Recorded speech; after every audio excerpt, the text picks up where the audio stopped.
नमस्कार, यो एभिन्यूज खबरको संकेत हो। तपाई अहिले एभिन्यूज@2 मा हुनुहुन्छ। म समीक्षा पोखरेल। प्रारम्भमा मूल खबर। प्रधान न्यायाधीश नियुक्ति गर्न नेपाल बारको सरकारलाई ध्यान आकर्षण।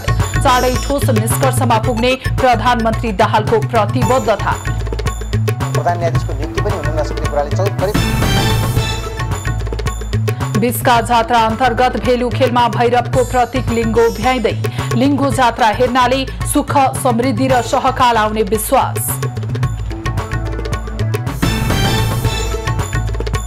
उद्योग वाणिज्य महासंघको वरिष्ठ उपाध्यक्षका लागि दोस्रो चरणमा मतदान हुँदै। अञ्जन श्रेष्ठ र उमेशलाल श्रेष्ठ प्रतिस्पर्धामा। नयाँ वर्षको पूर्व सन्ध्यामा विमान चार्टर गरेर चिनिया पर्यटक नेपालमा। नेपालको पर्यटन क्षेत्रले गति लिने विश्वास।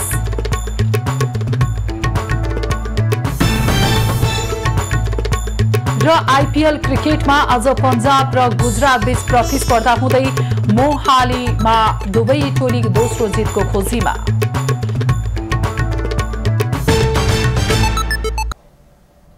अब खबरको सिलसिला प्रारम्भ गरौं। प्रधानमन्त्री बार छलफल सम्बन्धी प्रसंगबाट। नेपाल बार एसोसिएसन र सर्वोच्च अदालत बार एसोसिएसन सहित कानून व्यवसायीहरूले प्रधान न्यायाधीश नियुक्ति गर्न प्रधानमन्त्री पुष्पकमल दाहाललाई दबाव दिएका छन्। आज प्रधानमन्त्रीको सरकारी निवास बालुवाटारमा प्रधानमन्त्री दाहाललाई भेटेर ध्यानाकर्षण गराउँदै सर्वोच्च अदालतको प्रधान न्यायाधीश नियुक्तिको प्रक्रिया थाल्न दबाव दिएका हुन्। प्रधानमन्त्रीको भेटपछि नेपाल बार एसोसिएसनका अध्यक्ष गोपाल कृष्ण घिमिरेले प्रधान न्यायाधीश नियुक्ति हुन नसक्दा न्यायपालिकाको साक गिरेको महसुस आफूले गरेको बताए। कता कता न्यायपालिकाको साक गिरेको छ भन्ने कुरा हामीले राख्यौं र न्यायपालिकालाई चारैतिरबाट एट्याक छ। यस्तो अवस्थामा प्रधान न्यायाधीशको नियुक्ति पनि हुन नसक्ने कुराले करिब 14 महिनाबाट प्रधान न्यायाधीशको नियुक्ति हुन सकेको छैन भन्ने कुरा हामीले प्रधानमन्त्रीज्यूलाई राख्यौं। करिब 14 महिना कायम मुकायम प्रधान न्यायाधीशबाट नै सर्वोच्च अदालत सञ्चालन गर्दा न्याय सम्पादनमा कठिनाई भइरहेको कानून व्यवसायीको भनाइ छ। प्रधानमन्त्री संवैधानिक परिषदको अध्यक्ष भएकाले यसमा पहल कदमी लिन बारले भनेको हो। प्रधानमन्त्रीले प्रधान न्यायाधीश नियुक्तिका लागि आफूले पहल गरिरहेको र चाँडै ठोस निष्कर्षमा पुग्ने प्रतिबद्धता व्यक्त गरेको बारको भनाइ छ। उहाँले संवैधानिक परिषदको अध्यक्ष भएका नाताले जे प्रयास गर्नुपर्दछ त्यो प्रयास उहाँले गरिराखेको छु भन्ने कुराको जानकारी हामीलाई दिनुभयो र प्रयास पनि कस्तो भने एउटा ठोस निष्कर्षमा पुग्ने गरी प्रयास हुन्छ भन्ने कुरा उहाँले राख्नु भएको छ। प्रधान न्यायाधीश नियुक्तिको प्रक्रिया 10 दिनभित्र सुरु नभए नेपाल बार आन्दोलन गर्न बाध्य हुने चेतावनी दिएको छ। प्रधानमन्त्रीसँगको भेटमा अदालतको पेशी व्यवस्थापन अटोमेसनको माध्यमबाट हुनुपर्ने र त्यसका लागि बजेट व्यवस्थापनको माग गरेको छ।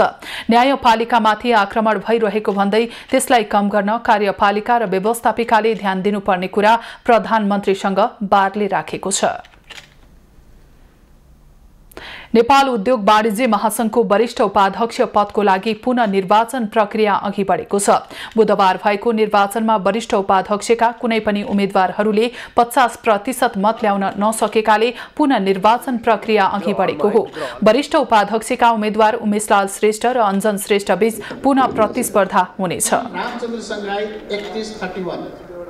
श्री अञ्जन श्रेष्ठजीले 37.99% मत प्राप्त गर्नुभयो। त्यसै गरी उमेशलाल श्रेष्ठजीले 31.51% मत प्राप्त गर्नुभयो र रामचन्द्र सङ्घाईजीले 30.46% मत प्राप्त गर्नुभयो। यस अनुसार नेपाल उद्योग वाणिज्य महासंघको विधान अनुसार 50+1% मत कुनै पनि उम्मेदवारले प्राप्त गर्न नसक्नु भएको हुँदा सबैभन्दा बढी मत प्राप्त गर्ने निकटतम 2 जनाको बीचमा मात्रै पुनः निर्वाचन गर्नुपर्ने हुन आयो। रामचन्द्र सङ्घई भने चुनावी प्रतिस्पर्धाबाट बाहिरिएका छन्। पहिलो चरणको मतदानमा अञ्जनले 37.99, उमेशले 31.99 र रामचन्द्र सङ्घईले 30.46 मत ल्याएका हुन्। महासंघमा वरिष्ठ उपाध्यक्षमा निर्वाचित हुन 50% भन्दा बढी मत ल्याउनु पर्ने भए पनि चुनावी प्रतिस्पर्धामा रहेका वरिष्ठ उपाध्यक्षका उम्मेद्वारहरूमध्ये कुनै एक उम्मेद्वारले 50% भन्दा धेरै मत नपुग्ने भएकाले पुनः 2 जना उम्मेद्वारी बीच निर्वाचन हुने भएको हो। हो। महासंघको इतिहासमै पहिलो पटक दोस्रो चरणको मतदान हुने भएको हो। 2022 सालमा स्थापना भएको महासंघको अहिलेसम्मको इतिहासमा दोस्रो चरणमा कहिल्यै मतदान भएको थिएन। निर्वाचनले आगामी 3 वर्षका लागि वरिष्ठ उपाध्यक्ष सहितका केन्द्रीय सदस्यको नयाँ नेतृत्व चयन गर्नेछ। महासंघको उपाध्यक्षमा रामचन्द्र संघाई प्यानलबाट 2 र उमेशलाल श्रेष्ठ प्यानलबाट 1 जना निर्वाचित भएका छन्। निर्वाचनले आगामी 3 वर्षका लागि वरिष्ठ उपाध्यक्ष सहितका केन्द्रीय सदस्यको नयाँ नेतृत्व चयन गर्नेछ। हालका वरिष्ठ उपाध्यक्ष चन्द्र ढकाल स्वतः अध्यक्ष हुँदैछन्। वरिष्ठ उपाध्यक्ष स्वतः अध्यक्ष हुने भएकाले महासंघको निर्वाचनमा वरिष्ठ उपाध्यक्षलाई महत्त्वका साथ हेरिँदै आएको छ। नेपाल उद्योग वाणिज्य महासंघको एसोसिएट उपाध्यक्षमा ज्योत्सना श्रेष्ठ विजयी भएकी छन्। वरिष्ठ उपाध्यक्ष पदका उम्मेद्वार रामचन्द्र संघाई प्यानलकी उनी एसोसिएट तर्फको उपाध्यक्ष हुन्। विजयी भएपछि सञ्चारकर्मीहरूसँग कुरा गर्दै उनले महिला नेपाल उद्योग वाणिज्य महासंघको नेतृत्वमा आइपुग्नु आफैमा खुसीको कुरा भएको बताइन्। अत्यन्तै खुसी लागिरहेछ। यसरी एउटा महिलाले फेरि पनि नेतृत्व लिनु पाउँदाखेरि धेरै नै खुसी लागेको छ। जति पनि भोट हालिदिनु भयो त्यो मलाई विश्वास गरेर मलाई मत दिनुभएको थियो, त्यसको लागि धेरै धेरै धन्यवाद छ। र हजुरले मलाई विश्वास गरे जस्तै म हजुरहरूको पनि विश्वास पूरा गर्नेछु। श्रेष्ठले वरिष्ठ उपाध्यक्षका उम्मेद्वार अञ्जन श्रेष्ठ र उमेशलाल श्रेष्ठ प्यानलका साझा उम्मेद्वार भरत राज आचार्यलाई पराजित गरेकी हुन्। एसोसिएट उपाध्यक्ष श्रेष्ठले चुनावको बेलामा मात्रै प्यानल भएको तर चुनाव सकिएपछि सबै एक भएर काम गर्ने पनि बताइन्। यसैगरी नेपाल उद्योग वाणिज्य महासंघको वस्तुगत उपाध्यक्षमा हेमराज ढकाल विजयी भएका छन्। जिल्ला नगर उपाध्यक्षमा सूर्यकृष्ण वैद्य विजयी भएका छन्। चीनबाट नेपाल भ्रमणका लागि 181 चिनिया पर्यटकहरू काठमाडौँमा आइपुगेका छन्। नेपालीहरूको नयाँ वर्षको पूर्व सन्ध्यामा आज 181 जनाको समूह विमान चार्टर गरेर काठमाडौँ आइपुगेको हो। चिनिया पर्यटकहरूलाई संस्कृति पर्यटन तथा नागरिक उड्डयन मन्त्री सुदन किराती, नेपालका लागि चिनिया राजदूत सेन सङ लगायतले त्रिभुवन अन्तर्राष्ट्रिय विमानस्थलमा पञ्चे बाजा सहित स्वागत गरे।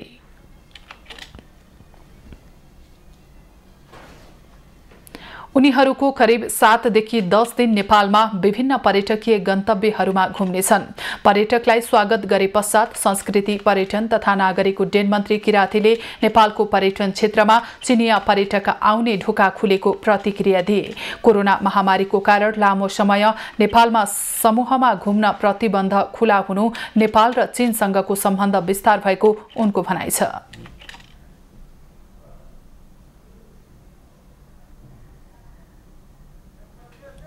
नेपाल पर्यटन बोर्डका प्रमुख कार्यकारी अधिकृत डाक्टर धनञ्जय रेग्मीले नेपालको पर्यटन क्षेत्रमा चिनिया पर्यटकहरूको महत्त्वपूर्ण भूमिका रहेको बताए। पर्यटन व्यवसायी सुदर्शन नेपालले नयाँ वर्ष लागेसँगै चिनिया पर्यटकको आगमन भएकाले पर्यटक व्यवसायीहरूमा नयाँ ऊर्जा थपेको बताए। कोरोना महामारी पश्चात चीन सरकारले मार्च 10बाट नेपाललाई गन्तव्यका सूचीमा राखेको थियो। नेपाल गन्तव्य मुलुकमा परे पश्चात चार्टर उडान मार्फत नेपाल आउने पहिलो समूह रहेको छ। ऐतिहासिक एवं सांस्कृतिक महत्त्वको बिस्का जात्रा अन्तर्गत आज भक्तपुरको भेलुखेलमा भैरवको प्रतीक स्वरूप लिङ्गो उभ्याइँदैछ। 9 दिनसम्म मनाइने जात्राको चौथो दिन भैरवनाथको पूजाआजा गरी तान्त्रिक विधि अनुसार लिङ्गो उभ्याउन लागि हो। पुरानो वर्षको विदाई र नयाँ वर्षको आगमनको पूर्व सन्ध्यामा लिङ्गो उभ्याउने चलन अनुसार लिङ्गो ठड्याउन लागि हो। यसका लागि सल्लाघारी जंगलबाट गोलाई काठ ल्याएर जात्राका लागि गुठी संस्थानले 2वटा 55 हाते लिङ्गो तयार पारेको छ। लिङ्गो जात्रा हेर्नाले सुख समृद्धि र सहकाल आउनुका साथै शत्रु नाश हुन्छन् भन्ने धार्मिक मान्यता रहेको छ। लिङ्गो उभ्याउने जात्रा सकिएपछि तलेजुमा दुमाजुको विशेष जात्रा र पूजा गर्ने चलन छ। चैत्र मसान्तको साँझ उभ्याइएको लिङ्गो नयाँ वर्षको पहिलो दिन ढालिन्छ। लिङ्गो ढालिसकेपछि भेलुखेलबाट भैरवनाथ र भद्रकालीको रथ गहिटीमै फर्काइन्छ। जात्राको 8औं दिन भक्तपुरमा रहेका सम्पूर्ण देवी देवताको पूजा गरिन्छ। गणेश मन्दिरमा उभ्याइएको लिङ्गो पनि ढालिन्छ र बेलुका जात्राको पहिलो दिन जस्तै भैरवनाथ र भद्रकालीको रथ तानेर जात्रा सम्पन्न गर्ने चलन छ। बिस्केट जात्रा अन्तर्गत मध्यपुर थिमी नगरपालिकामा 2 र 3 वैशाखमा सिन्दूर र जिब्रो छेड्ने जात्रा सञ्चालन हुन्छ। रथ र लिङ्गो बाहेक यहाँका मठ मन्दिरमा पूजा आजा पनि भइरहेको छ। सिन्दूर र जिब्रो छेड्ने जात्राको तयारी गरिएको छ। बिस्का जात्राको क्रममा बिहीबार दिउँसो पोल्ट्री स्क्वायरमा हात त नभएको लिङ्गो ल्युसिन्धो उठाइएको छ। बिहीबार भक्तपुरको प्रसिद्ध जात्रा बिस्केट जात्राको लिङ्गो उठाइएको हो। प्रत्येक वर्ष अन्तिम दिन मध्याहनमा यसरी नै लिङ्गो उठाउने गरिन्छ। यो लिङ्गोलाई स्थानीय टोलवासीले उठाउने गर्दछन्। डोरीको सहायताले लिङ्गोलाई उठाउने गरिन्छ। लिङ्गो उठाएको हेर्न हजारौं स्थानीयवासी पुग्ने गर्दछन्। प्रसिद्ध बिस्का जात्राको चौथो दिन लिङ्गो उठाइन्छ। जात्रा 27 चैतदेखि सुरु भएको थियो। 5 तले मन्दिर अगाडि राखेर बनाइएको भैरवनाथको रथ तान्ने क्रमको सुरुवातसँगै जात्रा सुरु भएको थियो। यो जात्रा हेर्न 10,000 मानिस जात्रा स्थल पुग्ने गर्दछन्। भक्तपुरको बिस्केट जात्रा 8 रात 9 दिन लामो हुने गर्दछ। जात्रा 5 वैशाखमा सकिन्छ। नयाँ वर्षको अवसरमा मध्यपुर थिमी नगरपालिकाले 4 दिन सार्वजनिक बिदा दिएको छ। नयाँ वर्षमा यहाँ मनाइने ऐतिहासिक एवं सांस्कृतिक महत्त्वको बिस्का अर्थात् बिस्केट जात्रा स्थानीयले आजदेखि भव्य रूपमा मनाउने भएपछि नगरपालिकाले सार्वजनिक बिदा दिने निर्णय गरेको हो। थिमीमा आजदेखि वैशाख 3 गतेसम्म सार्वजनिक बिदा दिएको हो। हरेक नयाँ वर्षमा मध्यपुर थिमीमा भव्य रूपमा बिस्केट जात्रा मनाइन्छ। स्थानीय बासिन्दाका लागि यो ठूलो चाड हो। यहाँ वैशाख 2 गते 32 खट जात्रा भव्य रूपमा सिन्दूर खेलेर बोडेमा जिब्रो छेडेर ऐतिहासिक जात्रा मनाइन्छ। बिस्केट जात्रालाई विशेष गरी भक्तपुर जिल्लाभरिमा नेवार समुदायले दशैं भन्दा ठूलो चाडका रूपमा मनाउने गर्दछन्। मठ मन्दिरमा बलि पूजा गर्ने, विदेशमा रहेका आफन्त पनि बिस्केटलाई घर आउने र जात्रामा नातेदार आफन्तलाई भोज खुवाएर 9 दिन 8 रातसम्म भव्य रूपमा मनाउने गरिन्छ। आज मध्यपुर थिमीको बोडे स्थित महालक्ष्मी मन्दिर अगाडि लिङ्गो उठाइएको छ। तान्त्रिक विधि पूरा गरी बिहान स्थानीयले लिङ्गो उठाएपछि थिमी क्षेत्रको जात्रा एवं पर्वको विधिवत रूपमा सुरु हुने, मठ मन्दिरमा मेला लाग्ने र भोज सुरु हुने परम्परा छ। यहाँ आज नै कुमारीको रथ लहीटोल पुर्याइन्छ भने राति करिब 9 बजे नील बाराही जंगलबाट ल्याएको दाउरा बालेर पूजा गरेपछि जिब्रो छेड्ने 27 वर्षीय सुजन बाग श्रेष्ठले व्रत प्रारम्भ गरी वैशाख 2 गते जिब्रो छेड्ने परम्परा छ। मध्यपुर थिमीमा बिस्केट जात्राको अवसरमा सिन्दूर जात्रा, विष्णुवीर जात्रा, रात्रिको चान्हेसिया जात्रा, सिद्धिखाली जात्रा लगायतका जात्रा एवं पर्व स्थानीयले भव्य रूपमा मनाउने गरेका छन्। नेपाली कांग्रेसको संस्थापन इतर समूहले सरकारमा पठाउने मन्त्रीबारे छलफल सुरु गरेको छ। नेता शेखर कोइरालाको बालुवाटार स्थित सचिवालयमा आज बैठक बसिरहेको हो। 14औं महाधिवेशनमा कोइराला पक्षबाट निर्वाचित पदाधिकारीहरू लगायत केही नेता र सांसदहरू बैठकमा सहभागी छन्। कोइराला थापा पक्षले कम्तीमा 3 मन्त्री आफूहरूले छान्न पाउनुपर्ने अडान राखेका थिए। देउवाले 3 जनाको नाम मागेपछि आज छलफल सुरु भएको हो। कोइराला समूहबाट धनराज गुरुङ, डिग बहादुर लिम्बू, जीवन परियार र बद्री पाण्डे मध्ये कुनै 3 जनाको सम्भावना रहेको छ। कांग्रेसले 8 मन्त्रालय पाएकामा यसअघि 4 मन्त्री मात्रै सरकारमा पठाएको थियो। कांग्रेसले यसअघि पूर्णबहादुर खड्का, प्रकाश शरण महत, सीता गुरुङ र रमेश रिजाललाई मन्त्री बनाएको थियो। कांग्रेस, जसपा र जनमतले मन्त्री नपठाउँदा अझै 6 मन्त्रालय प्रधानमन्त्री दाहालले हेर्दै आएका छन्। प्रधानमन्त्री दाहालले कांग्रेसका तर्फबाट सहभागी हुने नाम प्राप्त गरे आजै सरकारलाई पूर्णता दिने तयारी गरेका छन्। राष्ट्रिय स्वतन्त्र पार्टीले डाक्टर ढाका कुमार श्रेष्ठलाई पार्टीको साधारण सदस्य समेत नरहने गरी कारबाही गरेको छ। बुधबार बसेको केन्द्रीय समितिको बैठकले मन्त्री बन्न 2 करोड घुस मागेको आवाज श्रेष्ठको नै भएको निष्कर्ष निकाल्दै साधारण सदस्यता खारेज गर्ने निर्णय गरेको हो। पार्टी सभापति रवि लामिछानेले पार्टीको केन्द्रीय अनुशासन समितिले गरेको छानबिनपछि बुझाएको सिफारिस अनुसार पार्टी विधानको धारा 56 को 4 बमोजिम उनको सदस्यता खारेज गर्ने निर्णय गरेको जानकारी दिए। हालै सञ्चार माध्यमहरूमा सार्वजनिक भयो टेलिफोन सम्वादको अडियो रेकर्ड प्रकरणले पार्टीको छविमाथि उठेका प्रश्न, उक्त प्रकरणका सम्बन्धमा पार्टीको केन्द्रीय अनुशासन तथा आचरण समितिले गरेको छानबिन पश्चात केन्द्रीय समितिलाई बुझाएको सिफारिस सहितको प्रतिवेदन तथा पार्टी विधानको धारा 56(4) बमोजिम डाक्टर श्रेष्ठको पार्टीको साधारण सदस्यता खारेज गर्ने निर्णय गरिएको छ। राष्ट्रिय स्वतन्त्र पार्टीले श्रेष्ठको सांसद पद खारेज गर्दै बिन्दवासिनी कंसाकारलाई समानुपातिक सांसद पदमा सिफारिस गर्ने निर्णय पनि गरेको छ। अडियो रेकर्डको सम्बन्धमा अख्तियार दुरुपयोग अनुसन्धान आयोग लगायत अधिकार सम्पन्न सरोकारवाला निकायले थालेको अनुसन्धानमा आवश्यक सहयोग गर्न पार्टी सदैव तयार रहेको पनि सभापति लामिछानेले बताए। अख्तियार दुरुपयोग अनुसन्धान आयोग लगायतका अधिकार सम्पन्न सरकारवाला निकायले छानबिन थालेका सञ्चार माध्यमहरूमा प्रकाशित भएको परिप्रेक्ष्यमा त्यस्तो छानबिनमा आवश्यक सहयोग गर्न पार्टी सदैव तयार रहेको छ। यसअघि नेता ढाका कुमार श्रेष्ठले भने केही महिना पहिलेको अडियो अहिले ल्याएर प्रचार गर्नु पार्टीमाथि प्रहार भएको प्रतिक्रिया दिएका थिए। उनले आफू यस विरुद्ध न्यायालय गएर सफाई खोज्ने बताए। मन्त्री परिषदले फोहोर व्यवस्थापनका लागि पहल गर्ने निर्णय गरेको 2 दिन बित्दा पनि काठमाडौँ महानगरपालिकासँग संवाद हुन सकेको छैन।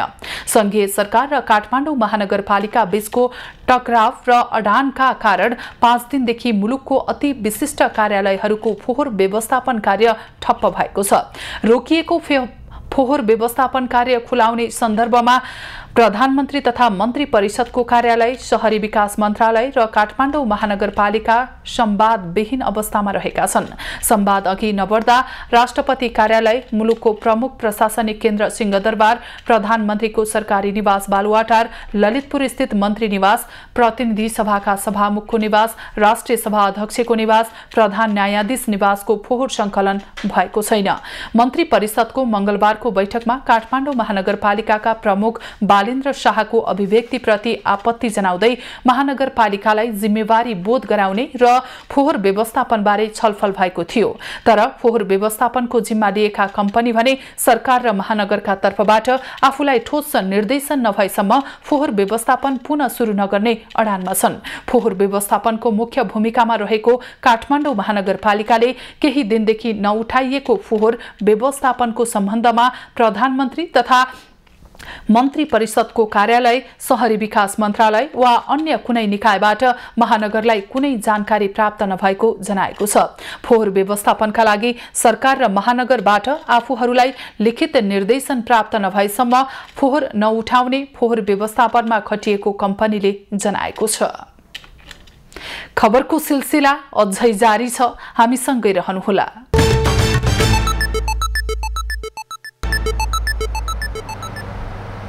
अब बाँकी खबर। काठमाडौँ महानगरपालिकाका प्रमुख बालेन्द्र शाह बालेनले सिंहदरबार अरू पालिकामा सार्न आग्रह गरेका छन्। पछिल्लो समय सिंहदरबारले सहयोग नगरेको प्रति रुष्ट बनेका प्रमुख शाहले फेरि सरकारसँग आक्रोश व्यक्त गरेका हुन्। सामाजिक सञ्जाल मार्फत आक्रोश व्यक्त गर्दै उनले काठमाडौँको हितमा काम गर्न नसके सिंहदरबार अरू पालिकामा सार्न चुनौती दिएका हुन्। सिंहदरबार पालिकामा अन्य पालिकामा सार्दा काठमाडौँवासीलाई कुनै आपत्ति नहुने उनको भनाइ छ। काठमाडौँलाई सम्पदा, संस्कृति, कला, सभ्यता चाहिएको, राजनीति नचाहेको उनको भनाइ छ। महानगरपालिकाले सुकुम्बासीहरूलाई हटाउन खोज्दा सरकारले असहयोग गरेको भन्दै प्रमुख शाहले यसअघि सिंहदरबार र राष्ट्रपति कार्यालयको फोहोर नउठाउने उद्घोष गरेका थिए। पछिल्लो समय सरकार र काठमाडौँ महानगरपालिका बीचको द्वन्द्व बल्झिँदै गइरहेको छ। नेकपा एमाले निकट राष्ट्रिय युवा संघको अध्यक्षमा क्षितिज थेवे सर्वसम्मत चयन भएका छन्। नेपालगञ्जमा सम्पन्न महाधिवेशनले थेवेलाई अध्यक्ष चयन गरेको हो। महाधिवेशनबाट उपाध्यक्षमा अमित लामा, पुष्प श्रेष्ठ, कृष्ण हरिकेशी, महाराज गुरुङ, सीता सुवेदी, रमेश तिवारी र प्रकाश गौतम चयन भएका छन्। महासचिवमा सुमन पुरी चयन भएका छन्। त्यस्तै उपमहासचिवमा महेन्द्र गुरुङ र राजन थापा छानिएका छन्। सचिवमा विनय शाह, खेम शर्मा, जय गुरुङ, मोबिन आलम, अनिता कन्दङवा र देवानन्द महता चयन भएका छन्। त्यस्तै विष्णाचन्द पर्वत भण्डारी र कुबेर अधिकारीले पनि सचिवको जिम्मेवारी पाएका छन्। कोषाध्यक्ष राकेश राई बनेका छन्। लेखा आयोगको प्रमुखमा सन्तोष चौलागाई, उपप्रमुखमा नानीराम तिवारी छानिएका छन्। अनुशासन आयोगको प्रमुख राकेश लामा र उपप्रमुख दिपेश खड्का छानिएका छन्। त्यस्तै निर्वाचन आयोगको जिम्मेवारी बलराम बेलबासेले पाएका छन्। नयाँ वर्षको पहिलो दिन भोलि राजधानीको टुडीखेलमा ओसो महोत्सव हुने भएको छ। मानिसमा पछिल्लो समय विकसित तनाव तथा नैराश्यताको व्यवस्थापन गर्न महोत्सव आयोजना गरिएको हो। ओसो तपोवनको आयोजनामा गत वैशाख 1 देखि हरेक नयाँ वर्षको पहिलो दिन महोत्सव हुँदै आएको छ। शुक्रबार बिहान 9 बजेदेखि 12 घण्टासम्म सञ्चालन हुने यस महोत्सव ध्यान योगका साथै विशिष्ट राष्ट्रिय कलाकारद्वारा गीत सङ्गीत र नृत्य, वरिष्ठ हास्य व्यङ्ग्य कलाकारहरूको प्रस्तुति एवं नाटक प्रदर्शन पनि आयोजना गरिएको छ। महोत्सवमा योगको संयोजन पतञ्जलिले गर्ने भएको छ। यस महोत्सवमा खाना महोत्सव र पुस्तक प्रदर्शनी पनि आयोजना गरिएको छ। सगरमाथा आरोहणका क्रममा हिम पहिरोमा परि बेपत्ता भएका 3 जना अझै फेला परेका छैनन्। आरोहणका क्रममा आधार शिविरदेखि माथि क्याम्प 1 को बीचमा आइसफल क्षेत्रको दाम भन्ने स्थानमा आरोहीहरू बेपत्ता भएका हुन्। बुधबार बिहान हिउँको ढिस्कोले पुरिएर बेपत्ता दाछिरी शेर्पा, पेम्बा तेन्जिङ शेर्पा र लाक्पा रिता शेर्पा फेला नपरेका हुन्। बेपत्ता भएका 3 जना imagine Nepal trek and expedition प्रालिका तर्फबाट खटिएका खुम्बु पासाङ ल्यामो गाउँपालिका 5 का हुन्।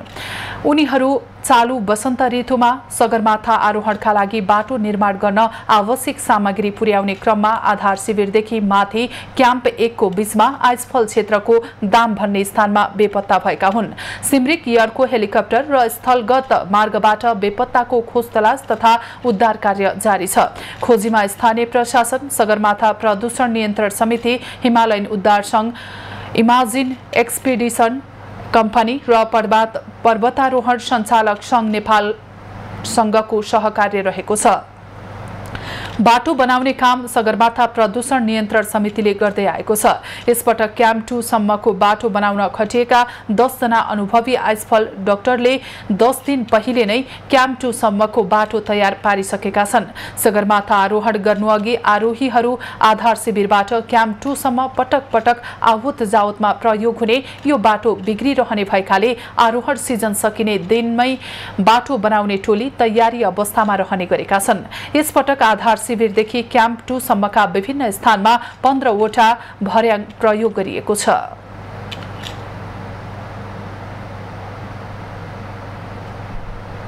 भोजपुरमा लिफ्टिङ खानेपानी आयोजनाको निर्माणमा ढिलाइ भएको छ। समयमै निर्माण गर्न खानेपानी तथा सरसफाई डिभिजन कार्यालयले पहल थालेको छ।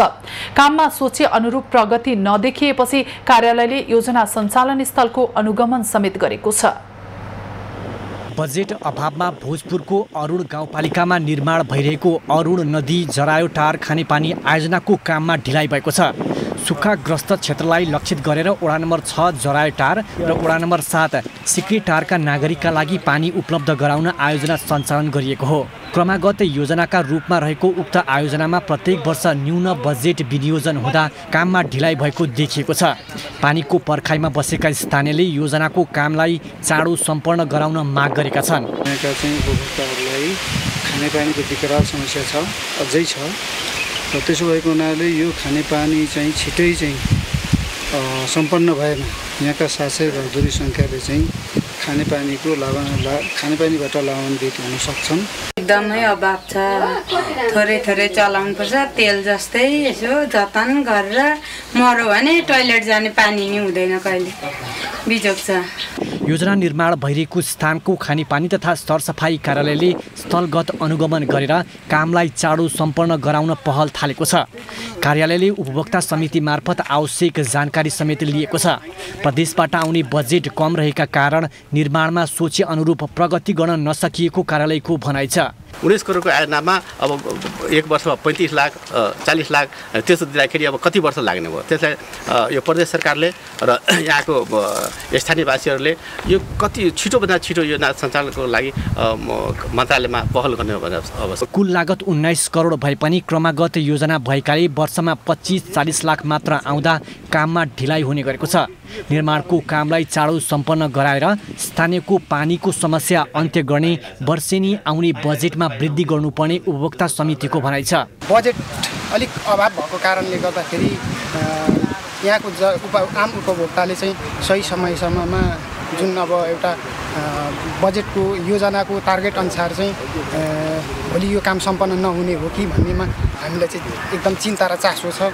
निर्माणको कामलाई चाँडो सम्पन्न गराएर त्यहाँको पानीको समस्या हटाउन भूमिका खेलिरहेको गाउँपालिकाको दाबी छ।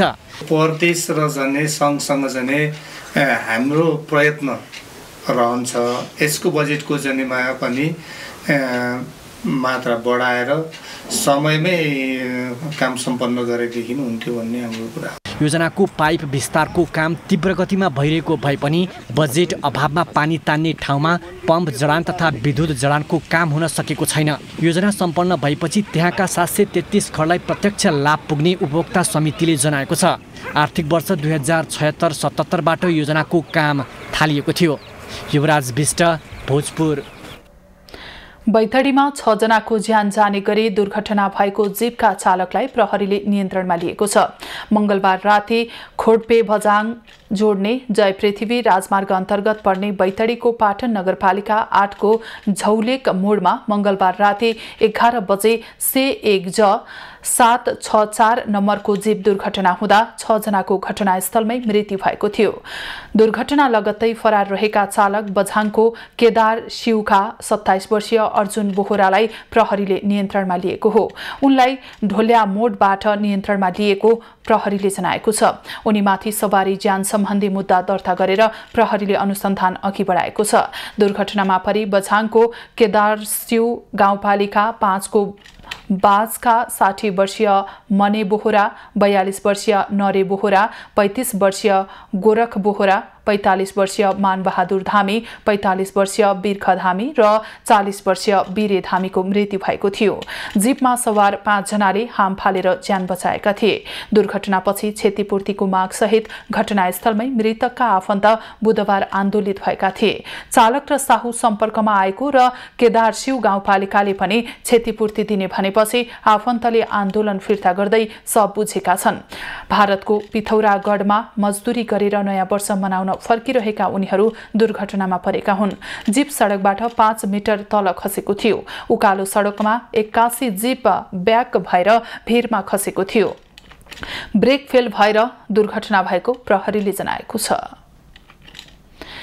कैलालीको गोदावरी नगरपालिका स्थित माला खेती अस्पतालमा सुत्केरी र नवजात शिशु मृत्यु प्रकरणका पीडित परिवारलाई 5 लाख रुपैयाँ क्षतिपूर्ति दिने सहमति भएको छ। छानबिन समिति र पीडित पक्षबीच भएको छलफलमा मृतकका परिवारलाई क्रिया खर्च स्वरूप 5 लाख रुपैयाँ क्षतिपूर्ति दिने बुधबार साँझ सहमति भएको हो। मृतकका 6 वर्षीय छोरालाई कक्षा 12 सम्म निशुल्क पठन पाठन गर्ने व्यवस्था मिलाउने सहमति भएको छ। त्यस्तै चिकित्सकले लापरवाही गरे नगरेको सत्य तथ्य पत्ता लगाउन फोरेन्सिक जाँच गरिने जनाइएको छ। सुत्केरी बेथा लागेपछि आइतबार माला खेती अस्पताल भर्ना भएकी गोदावरी नगरपालिका 2 कडायत टोलकी 28 वर्षीय लक्ष्मी भट्टराई र उनको नवजात शिशुको सोमबार ज्यान गएको थियो। स्वास्थ्य कर्मीको लापरवाहीले सुत्केरी र नवजात शिशुको ज्यान गएको भन्दै मृतकका आफन्त सहित स्थानीय आन्दोलित भएका थिए। पीडित पक्षको माग अनुसार विज्ञ चिकित्सक र पीडित पक्षको 1 जना समेत रहने गरी 5 सदस्यीय छानबिन समिति गठन गरेर छानबिनको कार्य अगाडि बढाइएको छ। सेती प्रादेशिक अस्पतालमा बिरामीको उपचारमा लापरवाही हुने गरेको गुनासो सेवाग्राहीले गरेका छन्। प्रसुति गराउने क्रममा स्वास्थ्य कर्मीले आमा र बच्चालाई संकटमा पारेको भन्दै अस्पताल व्यवस्थापनमा पटक पटक उजुरी पर्ने गरेको छ। धनगढी 4 का विमला बम सिंहले पनि उपचारमा लापरवाही गरेको भन्दै चिकित्सकमाथि छानबिनको माग गरेको छ। उहाँले चाहिँ एउटा ट्रिटमेन्ट हामी उहाँलाई केही पनि माग्दैनौँ, बच्चाको चाहिँ उपचार गरिदिनुहोस् भन्ने हो। त्यसमा चासो देखाइदिनुहोस् अनि हाम्रो निवेदन दिइसकेपछि हाम्रो निवेदनको पनि एउटा इज्जत राखिदिनुहोस् भन्ने हाम्रो भनाइ हो। उहाँले कुनै पनि अहिलेसम्म त्यस्तो केही पनि डिसिजन दिन सक्नु भएको छैन। सिंहले उपचारका लागि अस्पताल पुर्याएको शिशुको अवस्था चिन्ताजनक भए पनि अहिले निजी अस्पतालमा भर्ना गरिएको छ। अस्पताल व्यवस्थापन समितिले भने दक्ष स्वास्थ्य कर्मीको अभावले समस्या देखिएको भन्दै गुनासो सम्बोधनको आश्वासन दिएको छ। म आएदेखि पनि धेरै यस्ता घटनाहरू 2-3वटा घटनाहरू घटेका छन्। यस्ता दुःखद घटनाहरू हामीले यसमा न्यूनीकरण गर्ने, जस्तै मलाई एउटा युवाको हैसियतले के हो भने यस्ता कुराहरूमा हामीले जागरण ल्याउनुपर्छ, यसलाई रूपान्तरण गर्नुपर्छ। हाम्रा चाहिँ के काम गर्ने शैलीहरू, के काम गर्ने चाहिँ मानवीय के स्वभावहरू पनि हामीले परिवर्तन गर्नुपर्छ। अब यहाँको चाहिँ हामीले कर्मचारीहरूलाई अन्यहरूलाई पनि हामीले मुस्कानसहितको सेवा दिनुपर्छ भनेर बारम्बार बैठक बसेका छन्। सेवाग्राहीले भने स्वास्थ्यकर्मी नभएको भन्दै बिरामी र शिशुको गम्भीर अवस्था हुँदा समेत चिकित्सकले व्यवस्था गर्ने गरेको भन्दै जनस्वास्थ्यमा खेलवाड गर्नेमाथि कारबाहीको माग गरेका छन्। बागलुङ नगरपालिका 4 कुडुले फेदीमा शालिग्राम महोत्सव हुने भएको छ। पवित्र कालीगण्डकी नदीमा मात्रै पाइने शालिग्रामको धार्मिक र सांस्कृतिक महत्त्वको प्रचार प्रसार गर्ने उद्देश्यले महोत्सव आयोजना गरिएको हो। आगामी वैशाख 11 गतेदेखि 14 गतेसम्म बागलुङ सदरमुकाममा शालिग्राम महोत्सव हुने भएको छ। विश्वको एकमात्र पवित्र नदी कालीगण्डकीमा मात्रै पाइने शालिग्राम जथाभावी रूपमा उत्खननका कारण लोप हुँदै जान थालेको छ। यसको संरक्षण र प्रचार प्रसार गर्न महोत्सव हुने भएपछि यस क्षेत्रमा चहल पहल बढ्दै गएको छ। बागलुङ नगरपालिका 4 कुडुले फेदीमा शालिग्राम महोत्सव हुने भएको हो। महोत्सवमा साहित्य, सङ्गीत एवं साधना सङ्गम हुने तथा कृष्ण गण्डकीको महत्त्वबारे जानकारी गराइनेछ। यदि छिटो रूपमा सबै भौगोलिक जानकारी, आध्यात्मिक लाभ र सँगै 1.25 लाख शालिग्रामको दर्शन गर्ने एउटा महत्त्वपूर्ण धरोहर, महत्त्वपूर्ण केन्द्रको रूपमा रहेको छ। यसको प्रचार प्रसार र यहाँहरू धेरैजनाले यसको लाभ लिन अनुरोध गर्दछु र यहाँका माध्यमबाट जोडियोस् पनि। र यो महर्षि सालङ्का ऋषिको तपोभूमि, मुक्ति क्षेत्रको प्राङ्गण, गण्डकी नदीको तटवर्ती क्षेत्र र अद्वितीय दुर्लभ तीर्थ क्षेत्र हो। पहिलो दिन वैशाख 11 गते कालीगण्डकी र शालिग्राम गौरवगाथा विषयक कवि गोष्ठी सहित समुद्घाटन, 12 गते कालीगण्डकी र शालिग्राम काव्यकथा विषयक रत्यौली सहित आध्यात्मिक प्रवचन, 13 गते कालीगण्डकी र शालिग्राम महिमा विषयक आध्यात्मिक भजन, झाँक्री नृत्य सहित आध्यात्मिक प्रवचन, आध्यात्मिक दोहोरी लगायतको कार्यक्रम हुनेछ। प्रतीकात्मक रूपमा हामीहरूले गाउँठाउँमा बज्ने गाइने भजन, विभिन्न गीतहरू, महिलाहरूले गाउने धेरै जनजीवनमा झुन्डिने रतौलीहरू र दोहोरीको यही शालिग्राम र कालीगण्डकीसँग सम्बन्धित शब्दहरूमा रहेर हामीले तिनै विधाहरूलाई समेटेर 2080 वैशाख 11 देखि 15 गतेसम्म शालिग्राम महोत्सव भनेर यही स्थानमा गर्न लागिरहेका छौँ। जथाभावी शालिग्राम उत्खनन हुँदा प्राकृतिक रूपमा नै क्षति पुग्न गएकाले यसको संरक्षणमा लाग्नु सराहनीय कार्य भएको आन्तरिक पर्यटक बताउँछन्। अतिभन्दा अति लोप हुन गइरहेका शालिग्रामहरू हामीले देख्न पाइन्छ यहाँनिर ऐतिहासिक रूपमा, जुन अहिले चाहिँ नदीहरूमा उत्खनन भइरहेको छ, नदीहरूबाट त ढुङ्गा बालुवा लाने क्रम भइरहेको छ, जसले गर्दा शालिग्रामको महत्त्व त्यहाँबाट बाहिर जाने अवस्थामा हामीले यसलाई जोगाइरहेको छ। यो हामी सबै राष्ट्रिय तथा अन्तर्राष्ट्रिय पर्यटकको लागि असाध्यै राम्रो र महत्त्वपूर्ण ऐतिहासिक र अध्ययनशीलको रूपमा लिन सकिन्छ। बागलुङ नगरपालिका वडा नम्बर 4 कुडुले फेदीमा आचार्य स्वामी श्रीधराचार्यले 2040 सालमा स्थापना गरी सञ्चालित रङ्गबटेश्वर मुक्तिनारायण मन्दिर जीर्ण भएकाले नेपाली वास्तुशैलीमा श्रीराम नाम अङ्कित गण्डकी शिलाद्वारा स्वदेशी सामग्री प्रयोग गरिएको विशाल कलात्मक मन्दिर एवं हालै निर्माण गरिएको अलौकिक शालिग्राम सङ्ग्रहालयको प्रवर्धन गर्न महोत्सव आयोजना गरिएको हो। राजेश चन्द्र राज भण्डारी, बागलुङ। धार्मिक पर्यटकीय क्षेत्र धरान 14 विजयपुरको सडक विस्तारको सट्टा भत्किएको सडकलाई मर्मत गर्ने काम सुरु भएको छ। 30 फिटको बाटो निर्माण गरिने भनिए पनि सडक छेउछाउका घर भत्काउन नदिएकाले अहिले मर्मत मात्र हुने भएको हो। सडक बोर्डले धरानका विभिन्न स्थानका सडक स्तरोन्नतिको लागि यस वर्ष 1 करोड 15 लाख रुपैयाँ प्रदान गरेको छ। उपमहानगरपालिकाले 30% थपेर धरानका 4 वटा बाटोलाई स्तरोन्नति गर्ने काम गर्दैछ। यसमध्ये धरान 14 विजयपुरको विजयपुरदेखि 5 कन्यासम्मको सडकलाई स्तरोन्नति सुरु गर्ने भनिए पनि खाल्टा खुल्टी पुर्ने मर्मत गर्ने काम मात्र हुने भएको छ। यो पञ्चकन्या आउने बाटो चाहिँ अब ठाउँ ठाउँमा भत्केर वास्तवमा एकदमै त्यो बाटोको अंश नै पनि नरहेको अवस्थामा चाहिँ यसलाई चाहिँ हामीले अहिले तत्काललाई चाहिँ मर्मतको काम गरिरहेका छौँ, पिरियडिक मेन्टेनेन्सको काम गरिरहेका छौँ। मापदण्डमा 30 फुटको बाटो विस्तार गर्ने दीर्घकालीन योजना भए पनि सडक छेउछाउका घर धनीहरूले भत्काउन नदिएकाले काम गर्न नसकिएको इन्जिनियरको भनाइ छ। बाटो विस्तार गरेर दीर्घकालीन सडक निर्माण 3-4 वर्षभित्रमा सक्ने योजना उपमहानगरपालिकाको छ। अब हामीले अलिकति दीर्घकालीन रूपले बनाउँदाखेरि 30 फिट क्लियर गरेर 30 फिटको मापदण्ड अनुसार एउटा सहरी सडकको आवश्यकता मापदण्ड अनुसार जे जस्तो हुनुपर्ने त्यो अनुसार हामी बनाउँछौँ। धरान उपमहानगरपालिकाले सडक निर्माणको कामलाई नियमित अनुगमन गर्ने बताएको छ। वडा नम्बर 14 को पञ्चकन्यामा सुरु भएको पुनर्निर्माणको कामलाई प्रभावकारी बनाउने तर्फ उपमहानगरपालिका लागेको छ। खाल्डाखुल्डी हो कि होइन, कति हो, कति टाल्नुपर्ने हो, त्यो चाहिँ सबै अवस्था हेर्ने बुझ्ने, त्यसै उसले टाल्दै गरेको बेला बनाउँदै गरेको बेला पनि आएर त्यसले माल मिटरहरू सही ढङ्गले प्रयोग गरेको छ कि छैन, लागेको छ कि छैन भन्ने हेर्ने हो। अब आज हामी पहिलो क्षण भयो, यिनले गर्ने सबै कामको बारेमा आज गर्ने कामको बारेमा हामी हेर्छौँ। दीर्घकालीन सडक निर्माणको विषयमा उपप्रमुखले 14 नम्बर वडाका वडाध्यक्षले अहिले आधा सडक मात्र विस्तार गर्न सकिने र आधामा समस्या रहेको जानकारी दिएपछि अहिलेलाई 30 फुटे बाटो विस्तारलाई थाँती राखेको बताए। उपमहानगरपालिकाले बजेटबाट एउटा सडकलाई स्तरोन्नति गरेर दीर्घकालीन समस्या समाधान गर्नुपर्नेमा आयोगको बजेटले 4 वटा सडकलाई टालटुले काम गर्दै आएको प्रति धरान 14 का स्थानीयहरू अचम्मित बनेका छन्। धरानबाट विनय प्रधानको रिपोर्ट। व्यावसायिक मौरी पालन गर्दै आएका झापाका किसानले महसंकलन केन्द्रबाट लाभ लिएका छन्।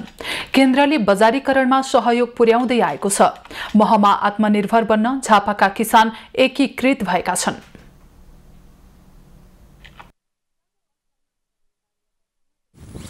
किसानबाट उत्पादित महको बजारीकरणमा सहारा 87 महिला मौरी मह उद्योग सङ्कलन केन्द्रले सहयोग गरेको छ। झापाको शिवशताक्षी नगरपालिका स्थित झिलझिलेमा रहेको केन्द्रले उत्पादित महलाई एकीकृत गर्दै आएको छ। केही वर्षअघि नै स्थापना गरिएको उद्योगबाट अहिले व्यावसायिक मौरी किसान लाभान्वित हुँदै आएका छन्।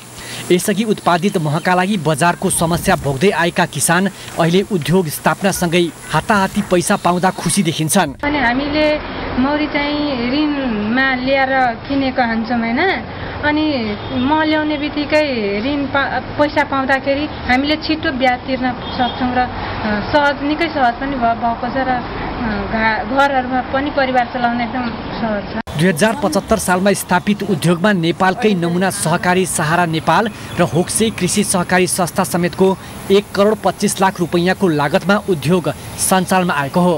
सहकारी मार्फत गरिने मह कारोबारबाट किसानहरू झन्झटबाट मुक्त भएका छन् भने मौरी पालन सम्बन्धी ज्ञान पनि प्राप्त गरिरहेका छन्। कतिलाई त थाहा पनि थिएन म भनेको के हो, म कसरी खानुपर्छ, मले के काम गर्छ भन्ने कुरै थाहा थिएन। त्यही भएर मको माग एकदमै कम्ती थियो, स्लो थियो। अहिले भनेको राम्रो छ। अहिले 2-3 वर्ष यतादेखि चाहिँ मको व्यापार पनि राम्रै छ। त्यही भएर पैसा पनि चलखेल गर्न राम्रै भइरहेको छ। अब उद्योगले चाहिँ म ल्याउने बित्तिकै पैसा चाहिँ क्यास टु क्यासै दिन्छ, चेक दिइहाल्छ। जिल्लाभर व्यावसायिक रूपमा 1000 भन्दा बढी मौरी पालक किसान रहेका छन्। त्यसमध्ये मौरी पालक ब्लक क्षेत्र समेत घोषणा गरिएको शिवशताक्षी 11 भित्र मात्र झण्डै 300 भन्दा बढी महिलाले व्यावसायिक रूपमा नै मौरी पालन गर्दै आएका छन्।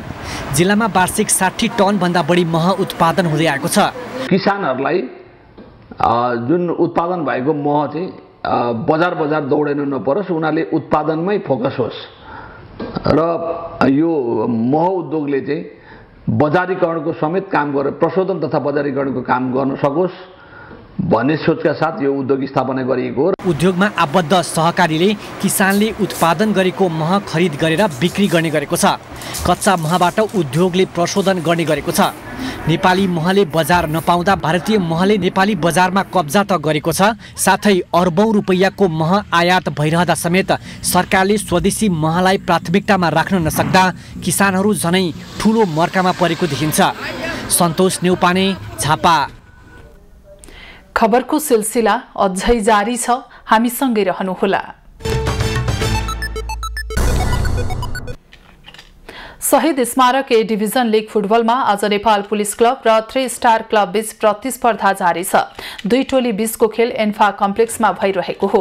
4 अङ्क जोडेर 13औं स्थानमा रहेको पुलिस आज दोस्रो जित निकाल्ने योजनामा छ। 11औं अङ्क जोडेर 8औं स्थानमा रहेको 3 स्टार चौथो जितको योजनामा छ। आज अपराह्न चर्च बोइज युनाइटेड र फ्रेन्ड्स क्लब बीच प्रतिस्पर्धा हुँदैछ। त्रिपुरेश्वर स्थित दशरथ रङ्गशालामा दुई टोली बीचको खेल साँझ पौने 6 बजे सुरु हुनेछ। 7 खेलमा 13 अङ्क जोडेर चौथो स्थानमा रहेको चर्च बोइज आज चौथो जितको योजनामा हुनेछ। 4 अङ्क जोडेर पुछारमा रहेको फ्रेन्ड्स दोस्रो जितको खोजीमा हुनेछ। अब पालो खास खबरको। त्रिभुवन अन्तर्राष्ट्रिय विमानस्थलमा यात्रुका लगेज ओसार पसार गर्ने नेपाल वायु सेवा निगमका कर्मचारीले अबदेखि खल्ती भएको लुगा लगाउन नपाउने भएका छन्। यात्रुहरूको लगेज फुटेको जस्ता गुनासा आएपछि निगमले कर्मचारीलाई खल्ती भएका लुगा लगाउन रोक लगाएको हो। निगमले ब्यागेज ओसार पसार गर्ने टोलीहरूमा बार तथा चेन लगाइएको पनि जनाएको छ।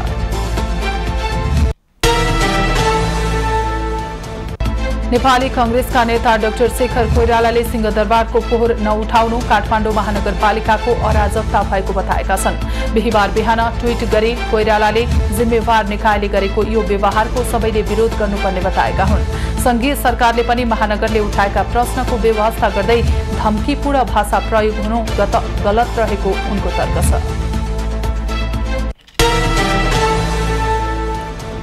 संघीय संसद राष्ट्रिय सभाको बैठकको दिन र समय परिवर्तन गरिएको छ। आज बस्ने भनिएको राष्ट्रिय सभाको बैठक विशेष कारणवश वैशाख 4 गतेका लागि सारिएको संसद सचिवालयले जनाएको छ।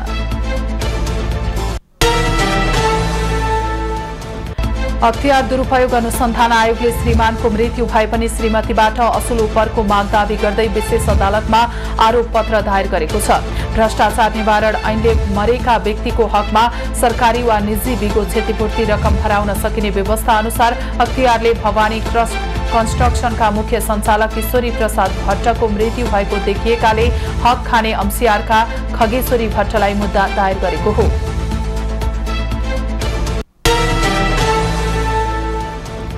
सार्वजनिक स्थानमा फोहोर फाल्ने बढेपछि काठमाडौँ महानगरपालिकाले निगरानी बढाएको छ। यसरी सार्वजनिक स्थानमा रातको समयमा फोहोर फाल्ने बढेपछि हरेक दिन रात्रिकालीन अनुगमन गर्न थालेको बताइएको छ।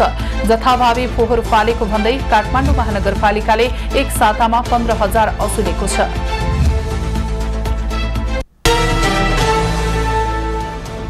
नेपाल राष्ट्र बैंकले आर्थिक वर्ष 2079-80 को फागुनसम्ममा विप्रेषण आप्रवाह उल्लेख्य रूपमा बढेको जनाएको छ।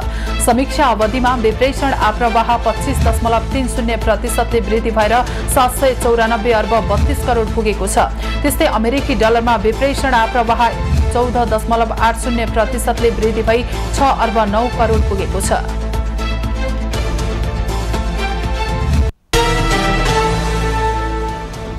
राष्ट्रिय स्वतन्त्र पार्टी रासोपाका सभापति रवि लामिछानेले श्रीमती निकिता पौडेललाई जोडेर नकारात्मक प्रचार भएको भन्दै आक्रोश पोखेका छन्। उनले निकिताबारेको पोस्ट नहटाइए कानूनी प्रक्रियामा जाने चेतावनी दिएका छन्। उनले घेराबन्दी तोडेर विजयी हुने विश्वास लिएका छन्।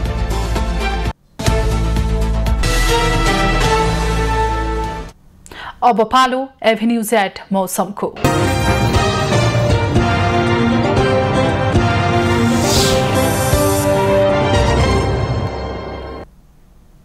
नेपालमा पहाडी भूभागहरूमा आंशिक बदली रही बाँकी भूभागको मौसम सामान्यतया सफा रहेको छ। अपराह्न कोशी, गण्डकी, कर्णाली र सुदूरपश्चिम प्रदेशका पहाडी भूभागका 1-2 स्थानमा मेघ गर्जन, चट्याङ सहित हल्का वर्षाको सम्भावना रहेको जल तथा मौसम पूर्वानुमान महाशाखाले जनाएको छ। आज काठमाडौँ उपत्यकाको अधिकतम तापक्रम 31 डिग्री सेल्सियस र न्यूनतम तापक्रम 15 डिग्री सेल्सियस बीच रहने अनुमान गरिएको छ।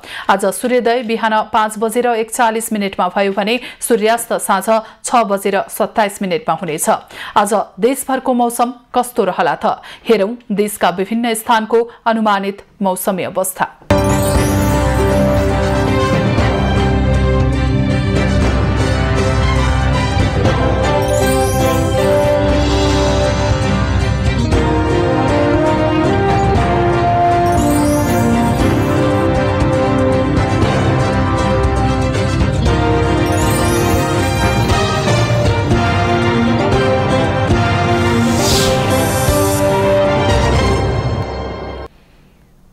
अहिलेलाई खबरको क्रम यति नै। एभेन्यूज खबरका यी सहित अन्य विस्तृत खबरका लागि www.avenews.tv लगइन गर्न सक्नुहुनेछ। युट्युब, फेसबुक र ट्विटरमा पनि हामीलाई फलो गर्न सकिनेछ।